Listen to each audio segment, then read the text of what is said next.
اعوذ باللہ من الشیطان الرجیم بسم اللہ الرحمن الرحیم۔ معصومین کو دیکھنے اور سننے والوں کو ہماری طرف سے السلام علیکم۔ انسانی دماغ میں ایک تصور ہمیشہ رہتا ہے اور وہ ایک سوال ہمیشہ کرتے ہوئے نظر آتا ہے کہ جنت کیسی ہے، اس کی زندگی کیسی ہے۔ تو آج ہم اس موضوع پر بات کریں گے کہ جنت کیسی ہے۔ جنت عربی زبان کا لفظ ہے جس کے معنی ایک حسین و جمیل باغ ہیں، ایسا باغ جس کے گھنے درختوں نے زمین کو ڈھانپ رکھا ہو۔ قرآن پاک میں جنت کا نام اور جنت کا لفظ 66 مرتبہ آیا ہے۔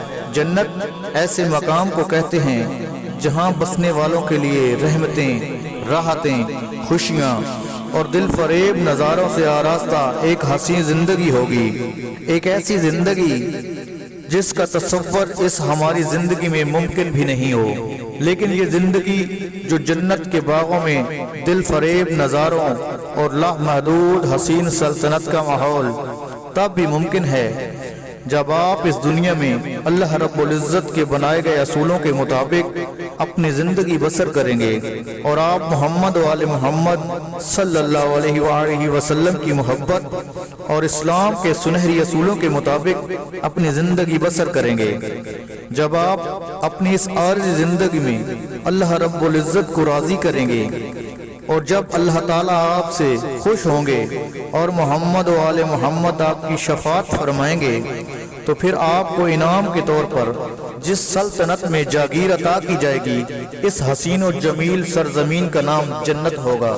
قرآن پاک میں جنت کو بہت سے ناموں سے یاد کیا گیا ہے، جس میں دارالاسلام یعنی امن اور سلامتی کی جگہ، دارالخلد یعنی ہمیشہ رہنے کی جگہ، دارالمقامت یعنی حسین و جمیل محل، دارالآخر یعنی آخرت کا گھر۔ اس کے علاوہ قرآن پاک میں جنت کو اور بھی بہت سے ناموں سے یاد فرمایا گیا، جس میں جنت امین اور جنت الفردوس کے ناموں سے بھی لکھا گیا ہے۔ جنت کا حقیقی علم تو کسی کے پاس نہیں، لیکن قرآن اور حدیث کی روشنی میں یہ بات واضح ہوتی ہے کہ جنت ایک بہت ہی حسین و جمیل سلطنت ہے اور بہت وسیع و عریض بھی ہے۔ جس دنیا میں ہم رہ رہے ہیں، جنت اس سے بہت بڑی سلطنت ہے۔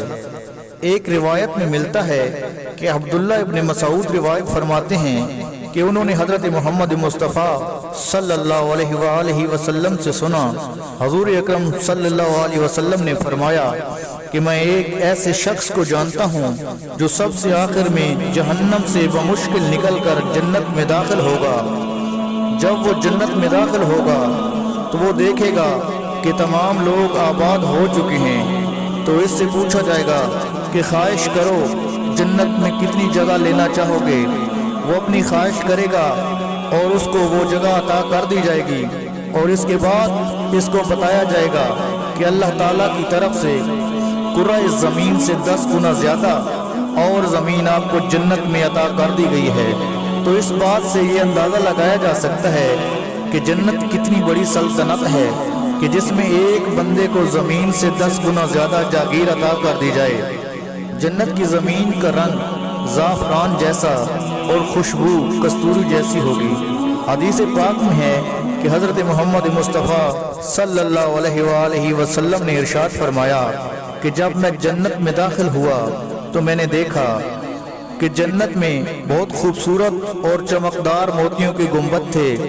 جنت کی زمین کستوری کی ہے، جنت کی زمین ہموار ہے اور وہاں کی نہریں زمین کو چیر کر نہیں بنائی گئی، بلکہ وہ سطح زمین کے اوپر اپنی اپنی حدود میں رہ کر چلتی ہیں۔ ایک روایات میں ہے کہ جنت کے ارد گرد 7 فصیلیں اور 8 پل ہیں جنہوں نے جنت کو گھیرے میں لے رکھا ہے۔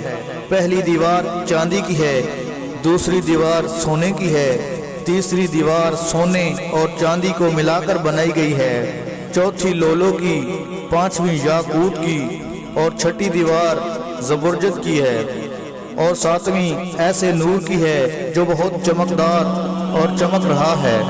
اس نور سے یہ 7ویں دیوار تعمیر کی گئی ہے۔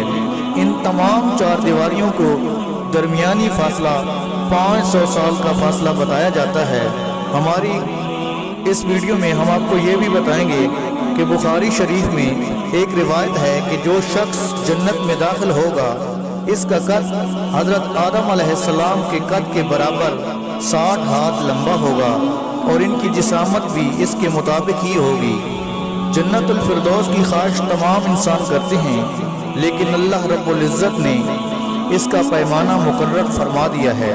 جنت الفردوس کے بارے میں بہت سی حدیث اور روایات ملتی ہیں، وہاں کی زندگی کے بارے میں، وہاں کے رہن سہن کے حوالے سے، لیکن دامن وقت میں گنجائش اتنی ہے، آج اتنا ہی بیان کر سکتے ہیں۔